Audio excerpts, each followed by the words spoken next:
Então, sejam bem-vindos, sejam bem-vindas.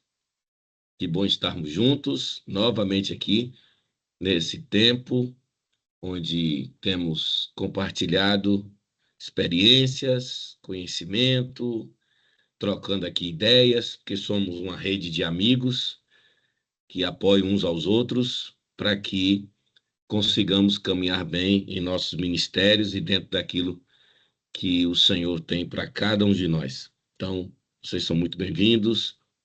Temos aqui a presença do Orestes, da Paola, da Jéssica, do Luiz, do Cleiton, do Alexandre, esperando aqui um pouquinho a chegada dos outros irmãos, das outras irmãs. E hoje nós vamos falar um pouquinho sobre algumas questões bem essenciais, bem elementares para a sustentabilidade dos nossos ministérios e também, por que não dizer, das nossas vidas. Então, vamos fazer uma oração agora, aguardando também os outros irmãos. Já tem uma imagem aparecendo para vocês? Ok. Então, nós vamos trabalhar um pouco esse conceito. Seja bem-vindo, Lucas. Que bom que você também está aqui com a gente. Que alegria estarmos juntos novamente. Cleito, você pode abrir aí seu áudio e fazer uma oração? É Sim, possível? Então, vamos sim. orar. Senhor nosso Deus, obrigado, Pai, por esta manhã estamos aqui reunidos, Senhor. Obrigado, Pai, porque estamos em busca de aperfeiçoar, Pai. Queremos fazer o nosso melhor dentro daquilo que nós temos tentado, Senhor Deus, te agradar, Senhor. Sabemos que não é fácil, que é difícil, mas contamos, Senhor Deus, com a ajuda dos pastores, do pastor Osés, dos nossos amigos, Pai, do seminário, Senhor Deus, da faculdade e principalmente, Senhor, do Teu Espírito Santo, Pai. Nos guie, Senhor Deus, por essa jornada que não tem sido fácil, Pai, mas queremos aprender de Ti, Pai, ser semelhantes a Ti, Pai, e seguirmos, Senhor Deus, em levar o Teu Evangelho onde nós estivermos, Pai. Muito obrigado, Senhor Deus, pela disponibilidade do nosso pastor Oséias em nos estar nos orientando, Pai. Em nome de Jesus, abençoa esta aula. Amém. Amém. Que bom. Ah, hoje, a minha ideia é compartilhar com vocês um quadro que eu acabo de colocar diante dos olhos de vocês, que para mim foi um divisor de águas quando o meu mentor, ele trabalhou esse conceito comigo.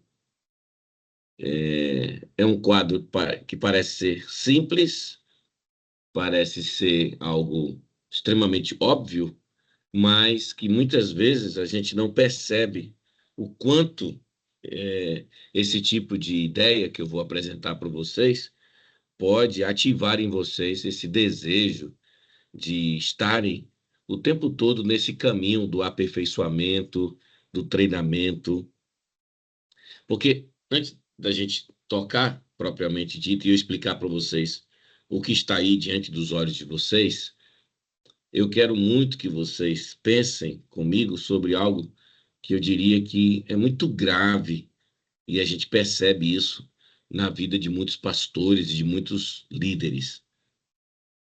É a falta de abertura que eles dão para esse processo que nós estamos fazendo aqui com vocês, que é o processo de mentoria, de treinamento, de aperfeiçoamento. Me parece que os pastores e líderes, principalmente, nós temos aqui também seminaristas que fazem parte dessa nossa jornada de aperfeiçoamento. Muitos deles se formam e muitos pastores já que passaram já pelo seminário e que já estão no exercício do ministério, é como se eles chegassem à conclusão de que já são pessoas capazes ou totalmente preparadas para o exercício do ministério. Eu gosto muito de uma frase do meu velho pai, que por sinal é um pastor aposentado e que está com Alzheimer, e meu pai sempre bateu numa tecla e por demais eu acho interessante essa fala do meu pai, que permeia meus pensamentos, uma fala que até hoje gera muita reflexão na minha mente. A fala é a seguinte: o ministério pastoral, o ministério é um verdadeiro mistério. Quando a gente pensa sobre essa frase do meu velho pai, talvez o meu pai, depois de tantos anos de ministério, compreendeu de que ele mesmo, que fez parte de uma geração que não se abriu tanto para esse aperfeiçoamento contínuo, ele mesmo teve que admitir no final do seu ministério que ele estava lidando com um verdadeiro mistério. E é verdade, gente. O primeiro grande mistério é por que que Deus escolheu a nossa vida, por que que Deus escolheu pessoas como nós, por que que Deus não escolheu pessoas muito mais certinhas, perfeitas, completas, se é que tem alguém completo nesse mundo.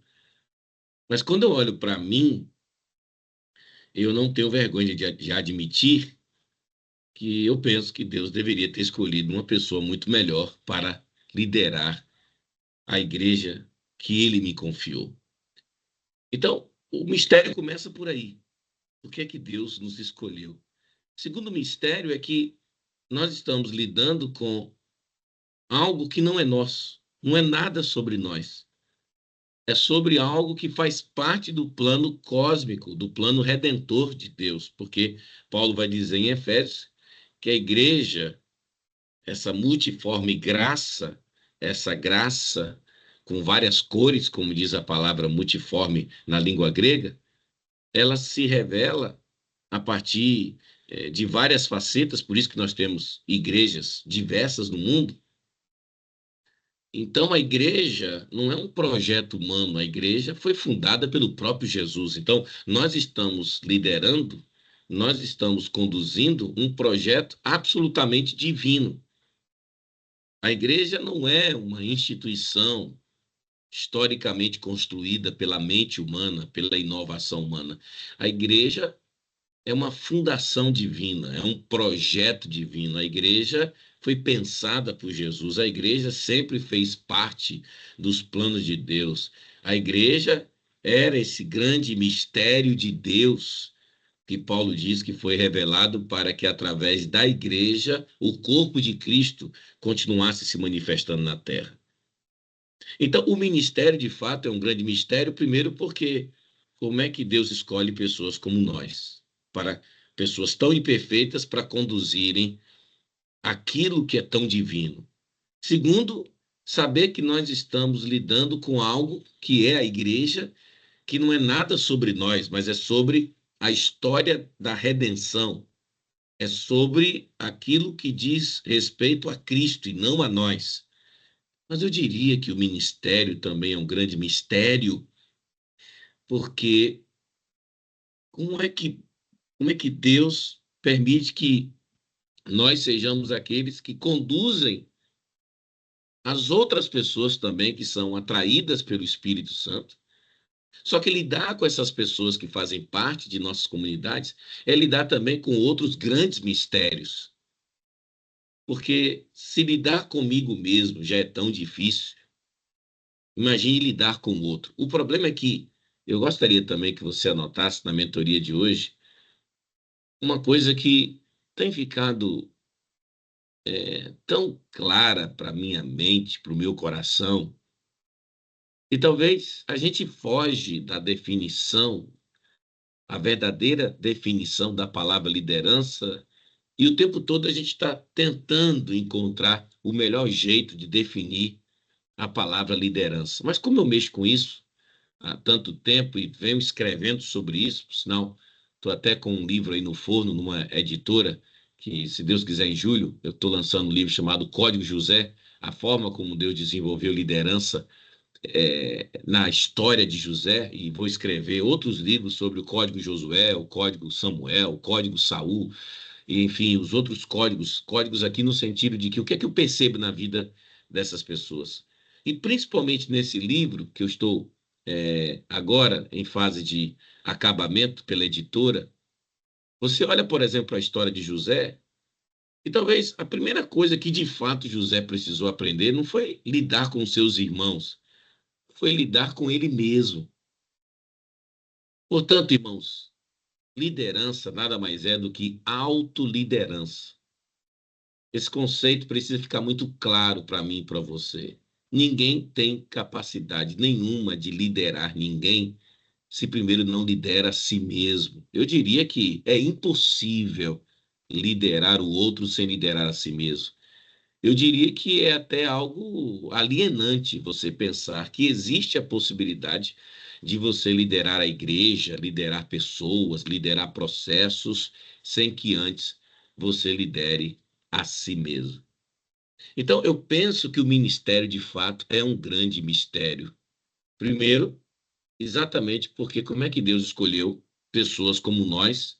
Porque se cada um aqui for justo e honesto consigo mesmo, dirá de que se sente muitas vezes pequeno, porque é assim que eu me sinto diante dos meus ministérios, diante da igreja. Às vezes eu me sinto tão incoerente, eu me sinto tão diminuto, eu me sinto tão ínfimo diante de uma obra, de uma coisa tão divina. O ministério, ele é um mistério exatamente porque não é nada sobre nós, é sobre a obra de Cristo. Então, a gente precisa ter muito cuidado com o que a gente está fazendo na condução dos nossos ministérios. Mas também o ministério, ele é um mistério porque a gente precisa, então, aprender logo, imediatamente, o que significa liderança, porque se Deus nos colocou para liderarmos o seu próprio povo, e esse povo que está na minha igreja, está na sua igreja, é o reflexo do seu povo, do deserto, do povo que reclama, que murmura, que rejeita seus líderes, o povo que o tempo todo está mais interessado naquilo que diz respeito ao seu umbigo do que em ter compromisso com Deus. É o mesmo povo que perturbou a cabeça de Moisés, de Josué, é o mesmo povo que vem dando trabalho e tem pastores que desistem do ministério porque esqueceram que para você aprender a lidar com esse povo chamado povo de Deus, que também é um povo complicado e está tudo bem, você precisa exercer autoliderança.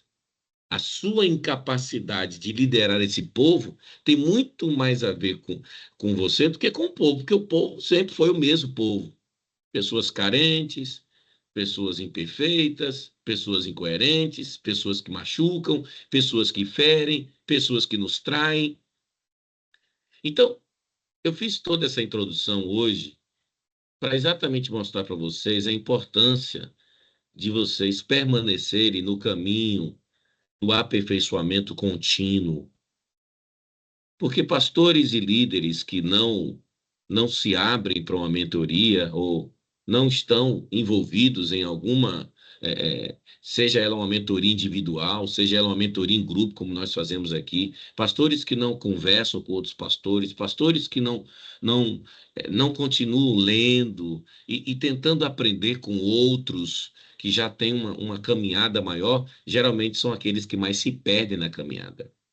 E essa imagem que eu coloquei para vocês hoje, que parece ser uma coisa muito simples, mas isso mostra para nós, talvez, aquilo que revelaria a gravidade de quem não está num processo de mentoria e de aperfeiçoamento contínuo.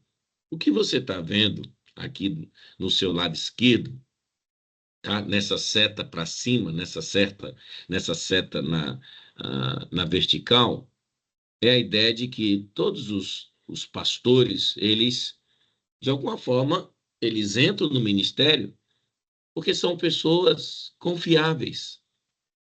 Geralmente, por mais que a gente diga que há exceções, que tem gente malandra também entrando no ministério, mas a gente parte do pressuposto de que se um dia a igreja ela olhou para você e viu que você deveria ser ordenado, é porque você era uma pessoa confiável. E eu espero que você continue sendo uma pessoa confiável. Pessoa confiável em que sentido? Uma pessoa que minimamente preserva o seu caráter, uma pessoa que minimamente sempre deu bom testemunho na comunidade, uma pessoa que minimamente demonstrava ser e demonstra ser uma pessoa piedosa, temente a Deus, uma pessoa cuja família é um pouco do reflexo da vida cristã que você leva, e está tudo bem, porque, de fato, a gente precisa considerar que o caráter é muito mais importante que a performance. Ok, isso também extremamente importante ser considerado aqui. Então você entrou no ministério. Olhe para essa seta. Fique bastante atento aqui e aqueles que quiserem também mostrar a carinha aqui para eu poder me sentir numa sala muito mais humana, porque o ruim de dar aula ou de fazer mentoria online é que quando a gente não vê a carinha das pessoas, a gente se sente sozinho. Mas se você puder, é claro, tem gente que às vezes está fazendo aqui com a gente mentoria e não pode mostrar a carinha, mas se você olhar direitinho aqui para essa seta, então você vai perceber que de alguma forma todos nós entramos aqui nessa curva porque a igreja entendeu que nós éramos dignos, pelo menos supostamente dignos, de exercermos liderança sobre o povo de Deus. Ou seja, a ideia de que sempre fomos concebidos como pessoas confiáveis, gente de caráter, gente do bem, gente de Deus. A grande questão é que essa seta na vertical, e se você pega aqui o ângulo aqui dessa linha que vai para cima, chega num ponto aqui que a gente chama de o pico da, da estupidez, o pico do monte da estupidez. E o que significa isso para a nossa mentoria hoje? Isso significa de que, por mais que você seja uma pessoa gente boa, um cara bacana, uma mulher de Deus, você pode estar agindo de forma estúpida em alguns momentos. Você pode estar assumindo posturas estúpidas, você pode estar é, até mesmo proferindo palavras estúpidas, você pode estar fazendo leituras e julgamentos estúpidos da sua igreja, das suas ovelhas, você pode estar muitas vezes fazendo coisas extremamente estúpidas, exatamente por quê? Porque você não entendeu de que, por mais que o caráter ele venha antes da performance, por mais que o caráter deve preceder a performance, por mais que, de fato, ser um homem de Deus é muito mais importante do que ser um expert em administração eclesiástica ou em liderança, mas chega um momento que sua própria estupidez vai fazer com que essa linha aqui, que te levou para o ministério, ela caia de forma exorbitante. Entende? Essa mesma linha que te levou para cima, ela vai te levar para baixo. E aí você vai chegar nesse ponto aqui, que depois eu quero até na próxima mentoria trabalhar com vocês como é que você sai desse ponto aqui, o vale do desespero. Então, a primeira coisa que eu gostaria de compartilhar com vocês é exatamente você perceber que não se engane, todos nós pastores passamos por isso aqui, essa descida. Essa descida é quando você diz assim, caramba, o que é que eu vou fazer agora? Eu não sei se você já passou por isso no ministério, mas eu passo por isso até hoje. Tem hora que eu digo, o que é que eu vou fazer? Como é que eu resolvo o que está acontecendo em determinado ministério? Meu Deus, e agora eu estou querendo implantar uma cultura de excelência na igreja, mas eu começo por onde? Ontem mesmo, um dos nossos colegas aqui ligou para mim ontem à noite, pastor, pelo amor de Deus, me ajuda, como é que eu faço para implantar os pequenos grupos, como é que eu faço? E outros me ligam, pastor, nós estamos numa fase onde a gente precisa de orientação, porque a gente tem a visão, a gente sabe o que a gente quer, mas esse como é tão difícil. O que é que a gente consolida primeiro? O que é que a gente planeja primeiro? Com quem a gente conversa primeiro? Quem a gente forma primeiro? E todas essas dúvidas que estão na sua cabeça, elas estão na cabeça de milhares de pastores, principalmente pastores de igrejas menores, de igrejas pequenas. Por quê? Porque você entrou numa furada. Para mim, você entrou no ministério achando que era uma coisa, e quando você de fato lida com os problemas, principalmente relacionais, eu gostaria até que você entendesse isso. Os maiores problemas que você vai enfrentar no ministério não são estruturais. Não são problemas referentes à sua estratégia. É claro que, de vez em quando, a gente enfrenta circunstâncias estruturais adversas. De vez em quando, você tem que, muitas vezes, fazer releituras da sua estratégia. Muitas vezes, de forma incansável, você tem que estar revisando o tempo todo os seus processos ministeriais, e é exatamente uma coisa que eu faço o tempo todo, revisando processos, para saber como é que a gente pode caminhar de forma saudável. Mas os maiores problemas que você vai enfrentar são problemas relacionais. E aqui você tem um ponto onde muitos pastores bugam. Aqui, é exatamente aqui. E aí a coisa não vai, a coisa não anda, a coisa não prospera, a coisa não caminha, a coisa não cresce. Por quê? Porque talvez essa linha aqui, ó, fique de olho na tela. Essa linha aqui está te levando para o desespero, porque você primeiro terá que encarar a sua própria estupidez. Encarar que muitas vezes a igreja está como está, as coisas estão como estão, e aqui eu não estou tentando colocar a culpa em você, como se você fosse o bode expiatório, que a gente tivesse que matar você para salvar a igreja. Também não é isso. Mas os pastores e líderes, eles têm dificuldade de compreender de que grande parte do que está acontecendo em nossas igrejas é resultado da nossa própria estupidez, senhores. É resultado da nossa própria infantilidade, é resultado da nossa própria imaturidade. E chegar a essa conclusão é difícil. Vocês concordam comigo? É muito difícil. Porque isso machuca o nosso ego, isso machuca o nosso orgulho. E aí o que é que os pastores fazem? Vou mudar de igreja. Não, porque se eu mudar de igreja, eu vou melhorar. Não sei se você sabe, o trânsito religioso é muito alto ainda no Brasil. Poucos pastores permanecem muito tempo numa igreja. Poucos. Por quê? Porque eles não conseguem fazer uma autocrítica e perceber o seguinte: é claro que toda igreja tem, sim, seus problemas, suas complexidades, gente difícil, gente complicada. Mas a primeira pessoa complicada no meu ministério sou eu mesmo. E se eu não tenho coragem de fazer uma autocrítica, uma autoavaliação e perceber que, de fato, eu posso estar assumindo posturas estúpidas em alguns processos da minha igreja e que a igreja tem sido também afetada pela minha própria estupidez e isso está provocando desdobramentos que eu mesmo estou sendo também afetado. Então, se você não tem essa coragem de fazer isso, então mudar de igreja sempre será a sua solução.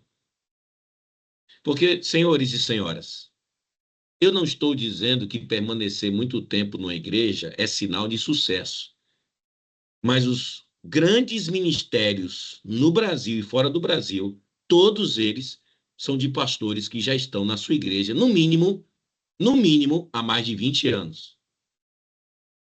Eu passei 10 anos numa igreja. Com 10 anos, presta atenção, com 10 anos é que eu comecei a desfrutar de muita coisa boa.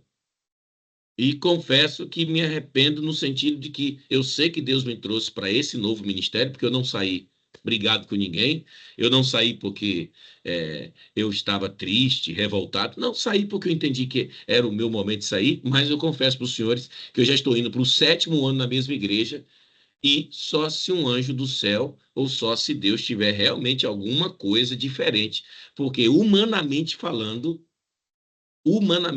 essa será a minha última igreja. Eu não quero ficar de galho em galho. Pastores que ficam de galho em galho, eles não desenvolvem nenhum ministério profundo, nenhum ministério profícuo.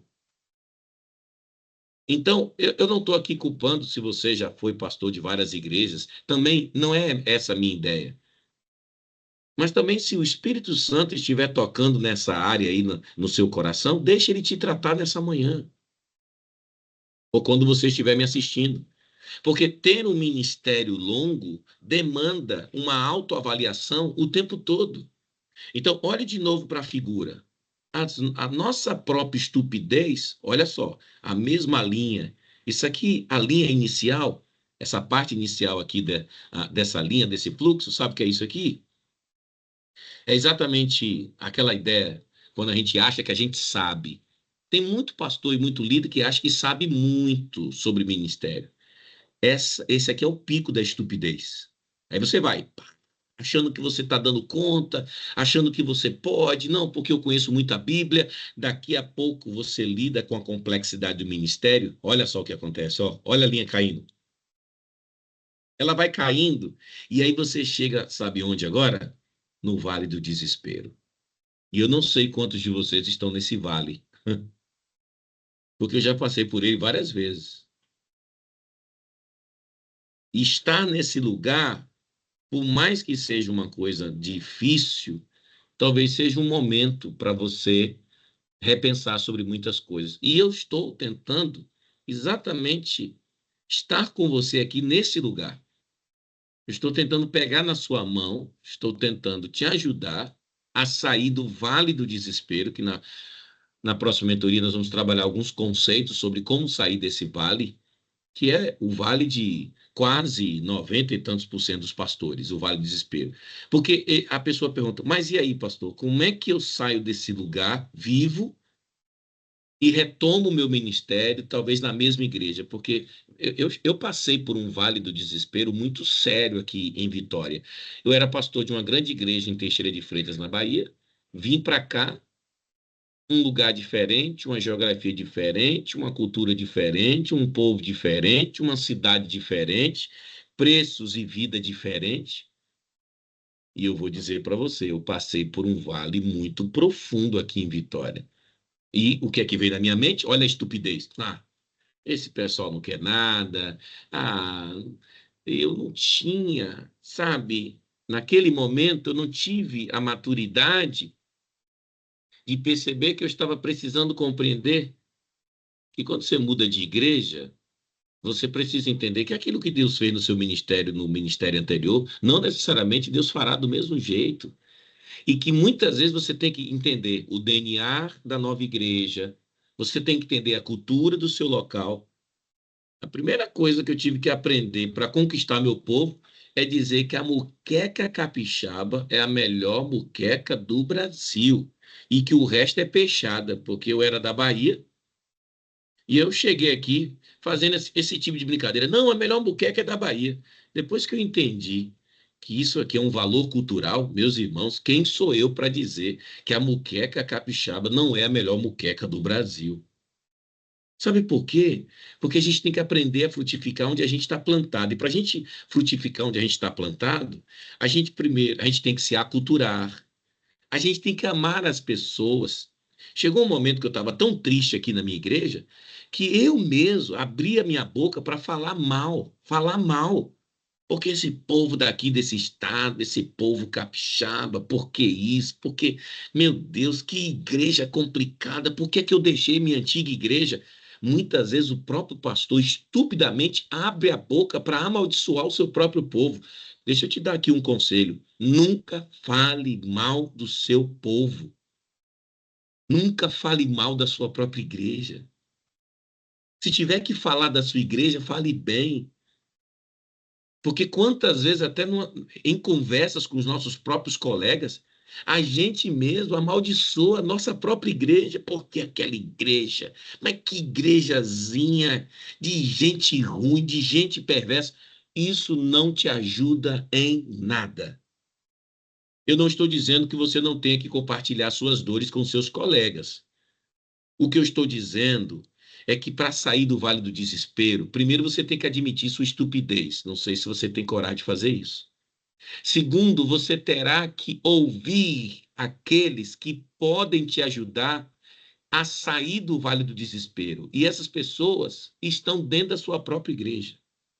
Aliás, eu gostaria que você anotasse aí, se você quiser, lógico, né?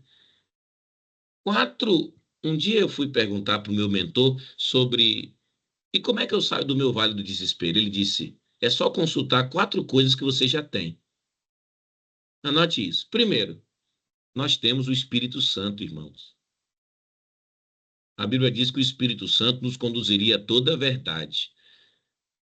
Se um dia eu escrever uma Bíblia, eu vou parafrasear e dizendo, se a Bíblia foi escrita, se eu for um tradutor da Bíblia, eu vou traduzir assim, uma Bíblia para os pastores e líderes. Aí esse texto vai estar escrito assim, que o Espírito Santo conduzirá todo pastor e líder a toda estupidez que ele está cometendo. Porque, irmãos, o Espírito Santo nos conduziria, Jesus disse, a toda a verdade. Se você buscar ao Senhor, o Espírito Santo vai te mostrar o nível da sua estupidez, porque o nível da minha estupidez era um nível muito alto. Ainda tem muito resquício de estupidez dentro de mim, mas aos poucos eu estou conseguindo diminuir, porque eu tenho buscado ajuda. Segundo, irmãos, nós temos a palavra. Depois do Espírito Santo, nós temos a Bíblia. E quando olhamos para a Bíblia, ela nos ajuda a compreendermos que, às vezes, a nossa maneira de conduzir os nossos ministérios, aquilo que temos proposto para o nosso próprio povo, não é bíblico. E tudo aquilo que não é bíblico só aumenta a nossa estupidez. Só aumenta. Porque não seguimos aquilo que o texto bíblico aponta para nós. Então, primeiro você tem o Espírito Santo, segundo você tem a Bíblia. Mas, esse aqui está um terceiro ponto. Se você quer diminuir o nível da sua estupidez para você sair do vale do desespero, consulte os seus líderes. Pastores e líderes que não ouvem os seus próprios líderes. Quem são essas pessoas? Aqueles e aquelas que Deus tem colocado ao seu lado. Você tem que ter a coragem de ouvir essas pessoas e perguntar o que elas têm percebido, e muitas vezes o olhar delas pode detectar o nível também da sua estupidez, mas elas não vão falar nada para você para te machucar.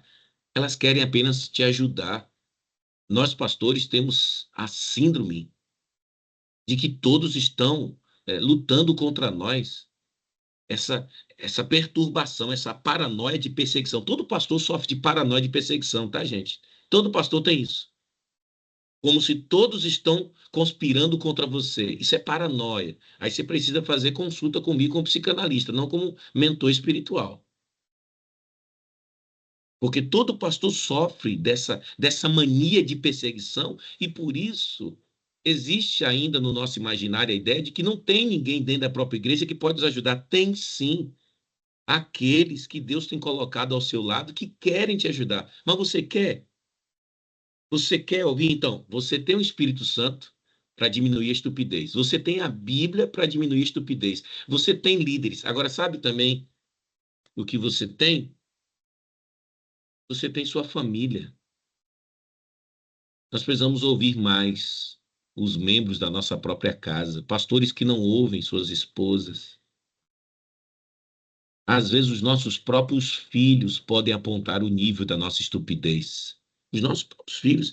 De vez em quando, eu sou surpreendido quando o meu próprio filho de 13 anos, ele me sinaliza algo que aponta para a minha própria estupidez.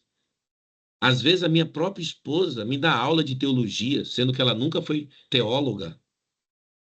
Ela consegue perceber coisas que eu não estou percebendo. Então, escute mais. Você escuta a sua esposa? Você escuta o seu esposo? Você escuta os seus filhos? Você escuta a sua própria família?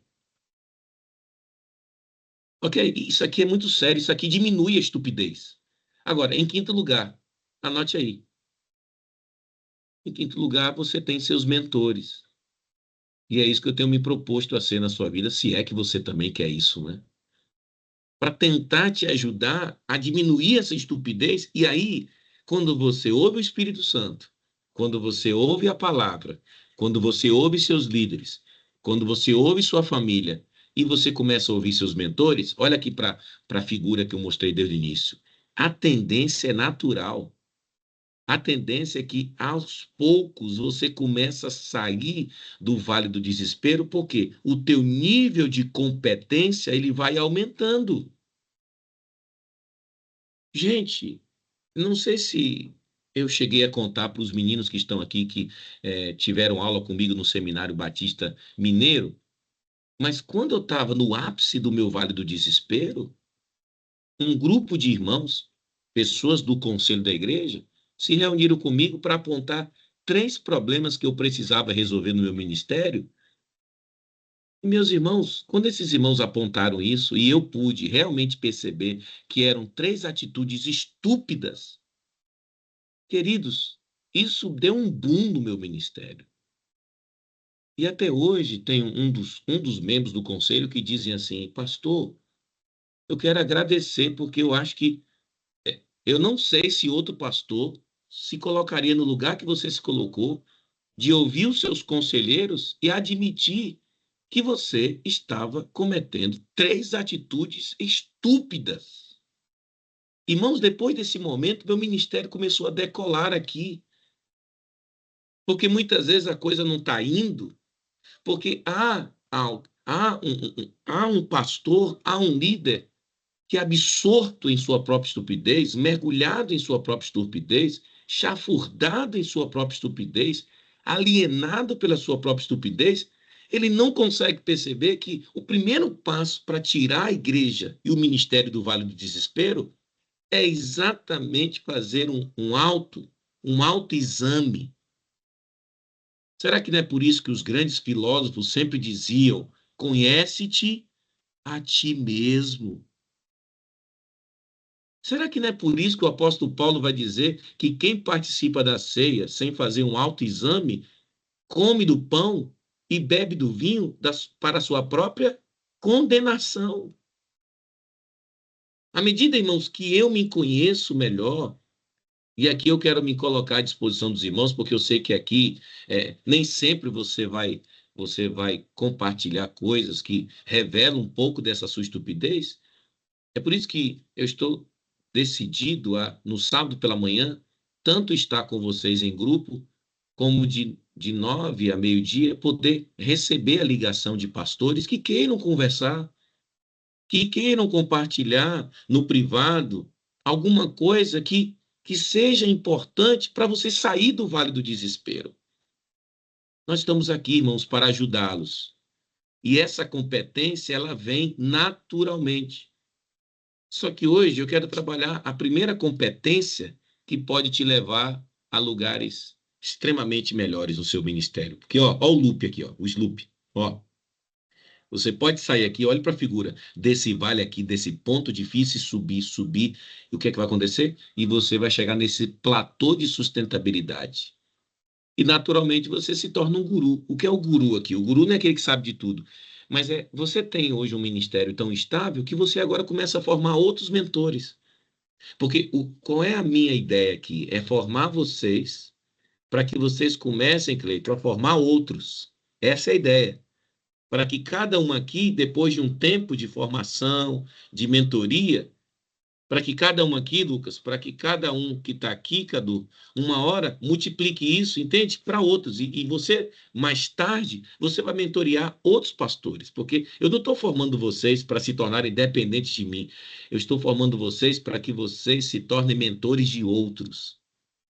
Para que vocês cuidem de outros colegas, de outros pastores, de outros seminaristas, para que vocês multipliquem isso aqui que eu estou compartilhando com vocês. Essa é a ideia da mentoria. Essa é a ideia do discipulado. E aí, qual seria a primeira competência? Anote. Qual seria a primeira competência de um pastor que começa a sair do vale do desespero? Aquilo que eu já falei no início, e semana que vem nós vamos continuar falando um pouco mais sobre essas competências que você precisa desenvolver, senão você não chega no platô da sustentabilidade. Primeira competência é autoliderança. Autoliderança. Meus irmãos, são mais de 3 anos de terapia, meus irmãos. Eu ainda acho que preciso de mais uns 10. Toda sexta-feira, meus irmãos, eu sou confrontado pelo pastor Mike a repensar sobre muita coisa em minha vida. Continuo no divã com o meu analista. O tempo todo tento ouvir outros pastores que me ajudem a olhar para mim, porque eu já descobri que enquanto liderança para nós for aquilo que a gente acha que diz respeito a algumas inteligências que a gente desenvolve, algumas competências de fazer gestão, de desenvolver planejamento estratégico, de ser um expert em condução de processos, de ser alguém que sabe passar a visão, sabe treinar a liderança. Tudo isso é legal. Tudo isso é bacana, tudo isso tem sua relevância, tudo isso tem seu valor, mas nada disso se sustenta sem autoliderança. Quando você mesmo olha para dentro de si e detecta em você o que você projeta para a igreja, aquilo que dos seus medos, aquilo que da sua ansiedade, aquilo que da sua criança que nunca se adultizou, aquilo que da sua carência emocional, aquilo que do seu desejo pelo sucesso, e muitas vezes você usa o ministério para muitas vezes tentar resolver algo que do seu passado representou sua falta, representou sua carência, representou aquilo que traumatizou você. Se nós não temos pastores saudáveis, não temos igrejas saudáveis, porque igrejas saudáveis são lideradas por pastores e líderes saudáveis. E o início da estupidez é a falta de consciência. Eu gosto muito quando Freud ele vai dizer o seguinte, que as pessoas ficam perguntando, como é que um doente mental se cura? Freud dizia, a cura vem pela consciência. A cura não vem por aquilo que a gente acha que do nada você não vai sentir mais medo, você não vai sentir mais pavor, você não vai sentir mais ansiedade. Pelo contrário, esses sentimentos são humanos, são defesas humanas. A questão não é deixar de sentir, a questão é estar consciente daquilo que eu sinto, entende? E quanto mais consciente e quanto mais consciência eu tenho daquilo que me constitui, daquilo que constitui meus desejos, mais eu lido melhor comigo e, consequentemente, eu lido melhor com as pessoas. Então, queridos, hoje eu fico por aqui para a gente abrir o espaço agora para conversa, para perguntas, para uma troca,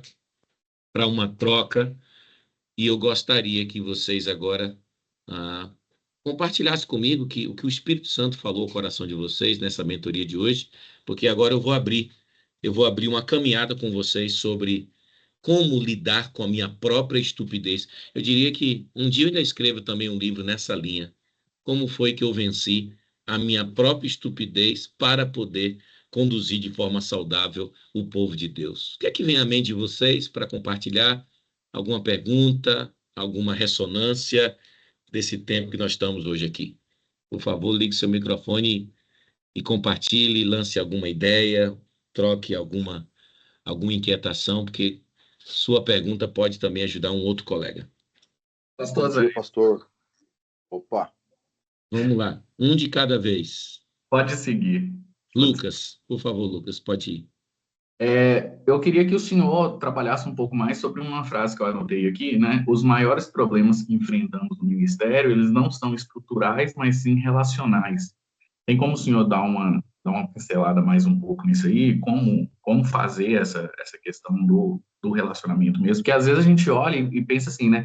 Nossa, não tem recurso para isso, não tem recurso para aquilo, não tem né, uma estrutura para isso e tal, mas às vezes o problema não é isso, não é o dinheiro, não é o recurso, não é a estrutura, mas às vezes o problema de fato é esse relacionamento mesmo, né? Às vezes o problema está acontecendo porque não está tendo a comunicação adequada, né? Não sei, nesse sentido, assim. Ô, Lucas, é mais do que isso, Lucas. É desconstruir uma ideia que o pastor Mike desconstruiu na minha cabeça, Lucas, que isso aqui, se virar essa chave na sua cabeça, você decola do ministério. Jesus nunca pensou em estruturas físicas. Até quando se pensa em estrutura dentro da cabeça de Jesus, são estruturas que correspondem às pessoas que Deus tem te dado para dar sustentabilidade ao seu ministério. Porque quando a gente trabalha essa ideia que a gente chama de estrutura, a gente já pensa em parede. Eu preciso de recursos, eu preciso de dinheiro, eu preciso de sala para a escola bíblica, ok? E muitas vezes a gente deixa, Lucas, de focar na verdadeira estrutura. A verdadeira estrutura é ter gente formada para dar sustentabilidade ao ministério. E a estrutura física, ela é secundária, ela também virá consequentemente. E é aí, Lucas, que está o problema.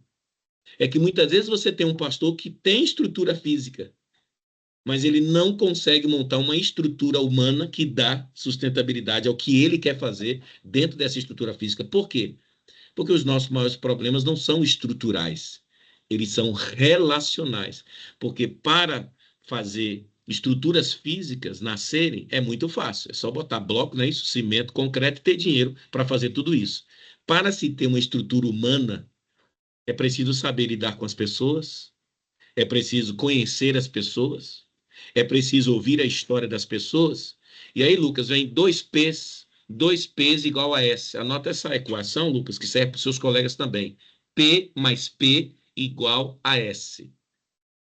P, pessoas. Pessoas em primeiro lugar, sempre no ministério. Pessoas. Mais P, processos. Anote. P de pessoas mais P de processos igual a saúde. Igreja saudável. O problema, Lucas, é que a gente está tentando sempre colocar o P antes. O P dos processos, que tem a ver com as estruturas. Lucas, se o primeiro P não se resolver, por mais que você tenha até um excelente processo, uma excelente estratégia, não vai funcionar. Não é igual a S, que numa empresa o S seria sucesso. Para nós, S é saúde. Então, a gente precisa entender de que o nosso gargalo está aqui, Lucas, porque a gente até desenvolve a competência de estabelecer um processo, mas processo sem pessoas não funciona. É claro que pessoas sem processo, você também percebe desestímulo, frustração, porque quando você tem uma galera boa, mas o próprio líder não oferece um processo, entende? Bacana, essas pessoas também podem se desanimar. Mas, Lucas, pastor precisa ser mais competente para ser gestor de pessoas do que gestor de processos. Aqui está o ponto, Lucas. Para você fazer uma boa gestão de pessoas, quem primeiro você deveria gestar? Quem primeiro você deveria realmente administrar? Você mesmo. E é nessa hora, Lucas, que o gargalo ele vem. É nessa hora que o gap surge. É nessa hora que o ministério não anda. Por quê?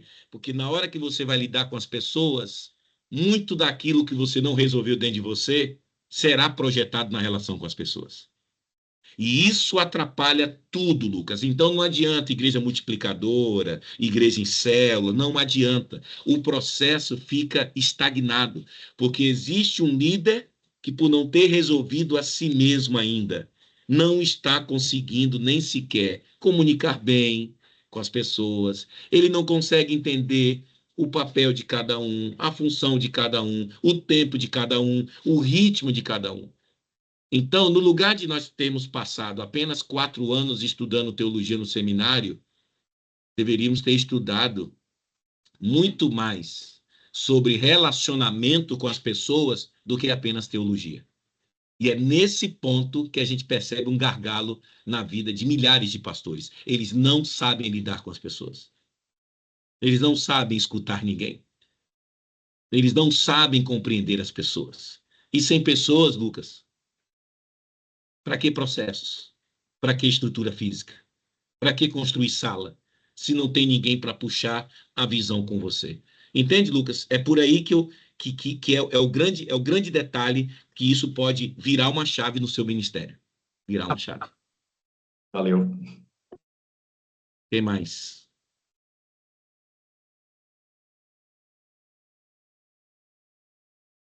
Quem mais gostaria de... Bom dia, pastor. Bom dia, Sim, pessoal.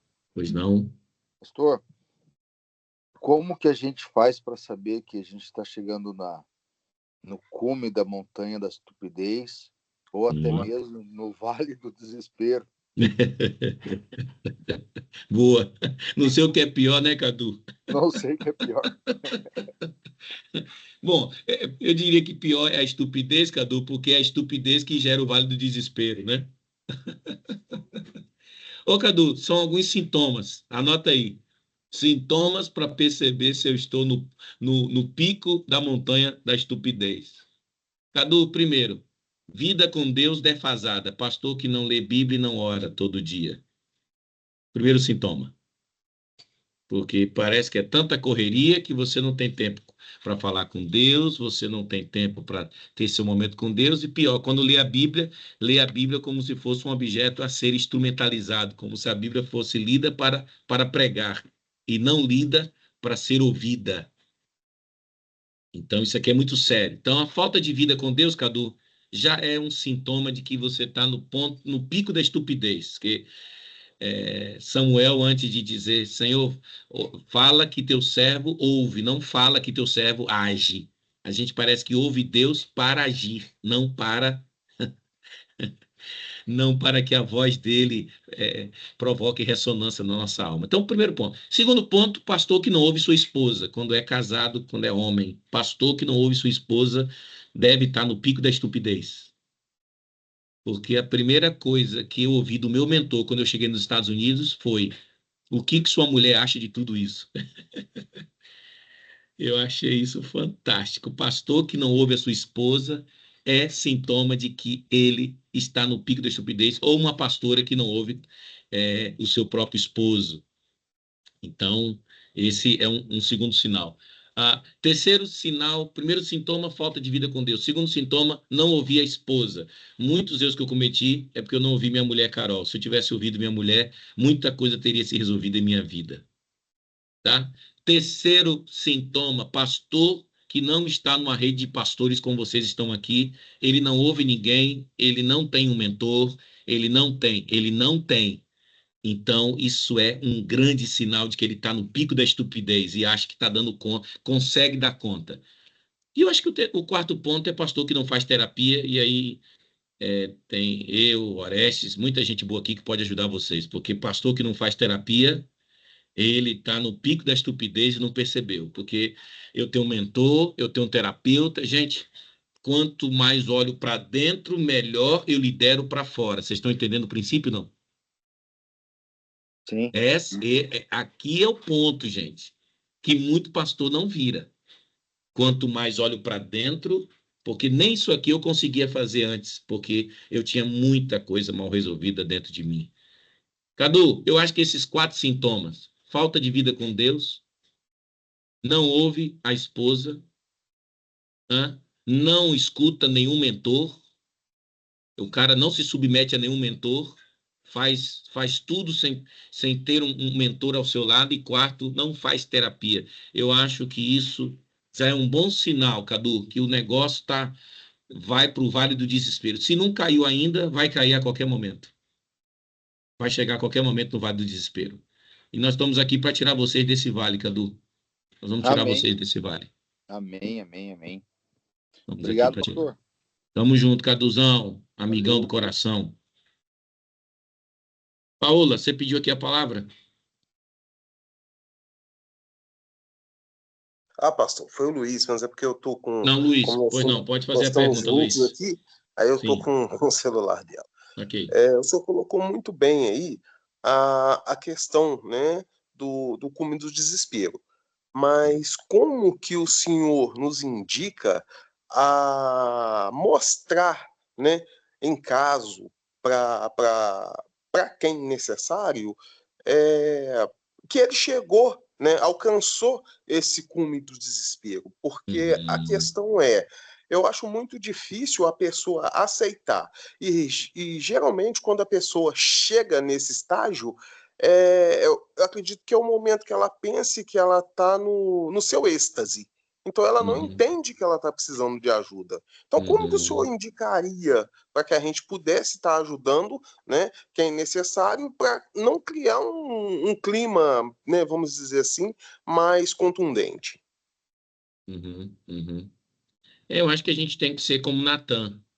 A gente tem que chegar devagar, sem ofender, sem machucar, e esperar que Deus realmente fale ao coração dessa pessoa, mas entender o seguinte: admitir isso é muito difícil, ok? Admitir isso é bem difícil. A gente acha que é simples, mas não é. Então, para um pastor que já está há muito tempo no ministério, admitir que ele tem cometido atitudes estúpidas isso é quase que algo que somente alguém muito bem resolvido na sua relação com Deus e consigo mesmo conseguiria. O que eu recomendo é, se ao dizer e ao tentar compartilhar, ao tentar mostrar, você percebe que essa pessoa não se abre para admitir sua própria estupidez, por favor, não morra abraçado com quem é estúpido. Não morra abraçado com quem é estúpido. Ande com os sábios. Entende? Então, esse vale do desespero, uma hora mata esse cara e você morre com ele. Então, a gente tem que fazer nosso caminho. Para mim, um dos textos, né, que mais me marcou fazendo a leitura bíblica dessa semana foi: Davi, você não vai construir o templo. Sabe por quê? Porque suas mãos estão manchadas de quê? De sangue. Você matou muita gente. Quem vai construir o templo é o seu filho, chamado Salomão, porque ele é um homem de paz. Isso é muito sério, gente. Isso é muito sério. Quer dizer, o próprio Davi, mesmo sendo um homem segundo o coração de Deus, não recebeu de Deus autorização de ser o protagonista na construção do templo. Por quê? Porque, infelizmente, em alguns momentos, Davi foi extremamente estúpido. Sim ou não, gente? Estúpido. Se você olhar para a história de Davi, principalmente porque é logo depois do quê? Recenseamento. Uma coisa estúpida que ele fez. Tentar contar o povo de Deus. Se você pegar as estupidez de Davi, a gente acaba se identificando muito com Davi. E muitas vezes a gente está lidando com gente que quer permanecer na sua estupidez, mas nem Deus se submeteu a isso, a ponto de dizer para o homem segundo o seu coração, a linhagem, o cara que deu a linhagem de Jesus, você não vai construir o templo. Então, por que que eu teria que permanecer com alguém que quer viver submerso e sujeito à tirania da estupidez? É preciso seguir viagem, senão a gente morre abraçado com essa pessoa. Então, é como Natan. Natan, quando falava, Davi, ele realmente admitia. Mas eu posso lhe garantir, querido amigo Luiz, que há pastores e líderes que nunca, repito, nunca irão admitir a sua estupidez, porque para eles, admitir estupidez é dar um atestado de fracasso, não sabendo eles que admitir a sua própria estupidez é sinal de um líder que realmente está disposto a se tornar saudável. Não sei se eu ajudei, Luiz, ou compliquei sua mente. Não, pastor, ajudou. Que bom, que bom. Mais do que nunca, Luiz, eu não vou passar minha vida, que é tão breve, morrendo e abraçado com quem quer permanecer na sua própria estupidez. Mas seja sempre gentil. Quando for confrontar um homem de Deus, faça sempre como Natan. Se possível, conte uma historinha para ver se a pessoa se toca. Ajuda muito. Ajuda muito. Quem mais? Para a gente chegar no fim da nossa mentoria hoje. Quem mais gostaria de compartilhar alguma coisa?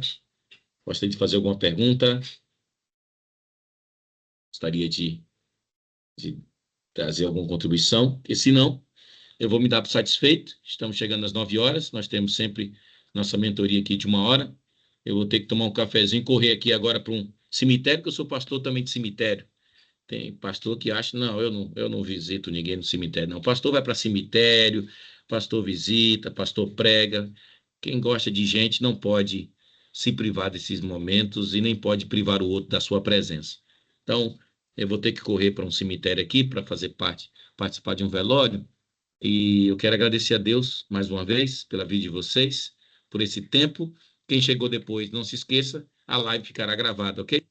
Ficará gravada, postar e vou compartilhar. E lembrando que eu decidi sempre na sexta-feira pela manhã, após a nossa mentoria, se algum colega quiser falar comigo, tá certo? Pelo Zap, se quiser compartilhar alguma coisa, se quiser marcar um encontro comigo, entre 9 horas até meio-dia, eu estarei dando esse tempo de pastoreio para pastores e líderes, porque meio-dia eu estou também com o meu mentor, não posso estar.